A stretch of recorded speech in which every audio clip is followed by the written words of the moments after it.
Chapter 857. From a distance, a rumbling sound began to echo. Ah, in this situation, even the damn sky. Two cavalry members of the cavalry supporting Kishir simultaneously looked up at the sky, spewing curses and sighs of despair. Had the cracks already begun to react? He had anticipated that the cracks would open due to Hosanna's death, but facing the reality of the situation made his heart feel unbearably heavy. At the moment he had unavoidably faced the cracks, he realized that perhaps no method would be avoided this inevitable outcome.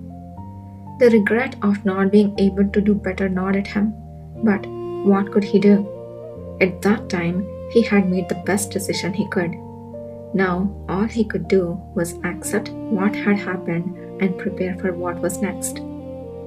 Thoughts raced through his mind.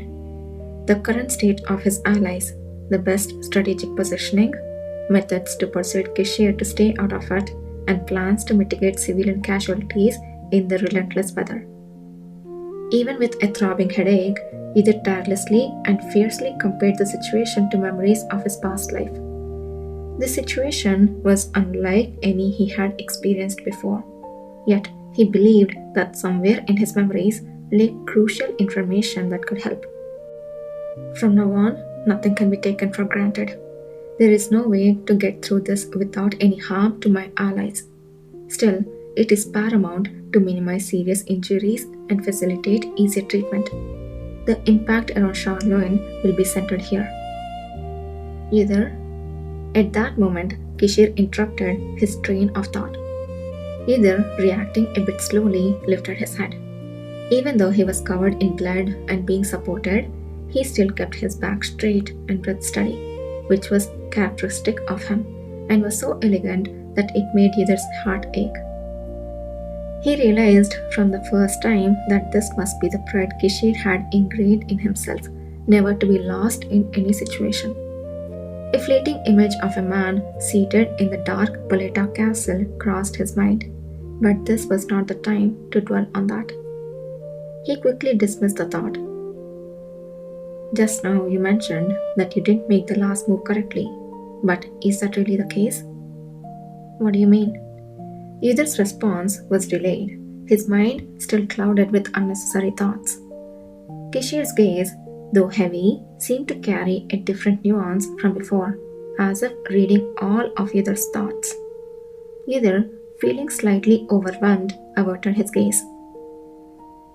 To think of a response without fully understanding the outcome, isn't it too early for that? Kishir evidently knew what Yidder was pondering over. It wasn't a surprise, as Kishir likely shared the same thoughts. What more is there to confirm here? Over there. Regulating his breath, Kishir slowly lifted his index finger, pointing towards the sky. It seemed he desperately wanted Yidder to look in that direction. Halting his thoughts, Yidder followed the direction indicated by Kishir's hand. At first, all he saw was a dark sky and the hail that continued to fall, just as before. It took a moment for his blurred vision to focus, but eventually he discerned the crack nestled amidst the chaos. However, what's this? Something was different. The last time he checked, there had been 3 cracks, but now, somehow, 2 had vanished, leaving only 1. Yidder blinked repeatedly, darting his own eyes. There were certainly 3 before.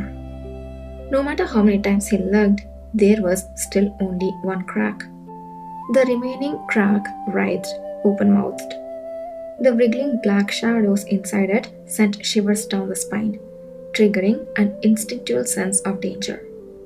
Yet, there was still only 1 crack.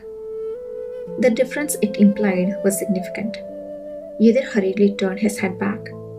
Kishir, whose gaze met his, faintly lifted the corners of his lips. Did you see it? The situation perfectly matched the name. Not all moves led to victory. A move thought to be the best could give the enemy an opportunity, and sometimes it could lead into a crisis.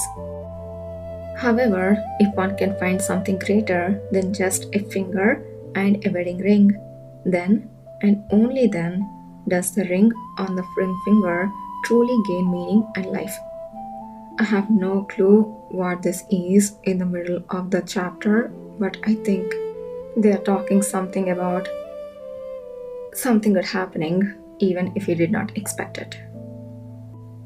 Yidhir looked up again at the lone remaining crack. Although it seemed like a crisis with monsters about to pour out at any moment, he didn't feel the same as before. That's when he heard familiar voices nearby. Duke, Yidhir, Your Highness. Unlike them, Nathan Zuckerman and Ever, still unscathed, appeared. Behind them were the rest of the cavalry members, minus those with Kana earlier and General Gino leading the Imperial Special Forces along with his adjutant. Nathan Zuckerman, who approached faster than anyone else, alternated his gaze between Kishir and Yidhir. He seemed about to reproach Yidhir for Kishir's injured state, despite Yidhir's presence, but he just frowned his brow and said nothing. It was absurd, but his hesitation seemed as if he couldn't decide whom to support first. Yidhir, quickly gesturing towards Kishir, spoke up. The blood is not mine, and as you can see, I can stand on my own. Please attend to the commander. I wasn't going to say that, but alright. With a short sigh, Nathan Zuckerman turned to Kishir. The two exchanged an indiscernible look for a moment. My God, Your Highness! Finally reaching them, General Gino swallowed hard, unable to continue. He was a mess, but still better off compared to the others.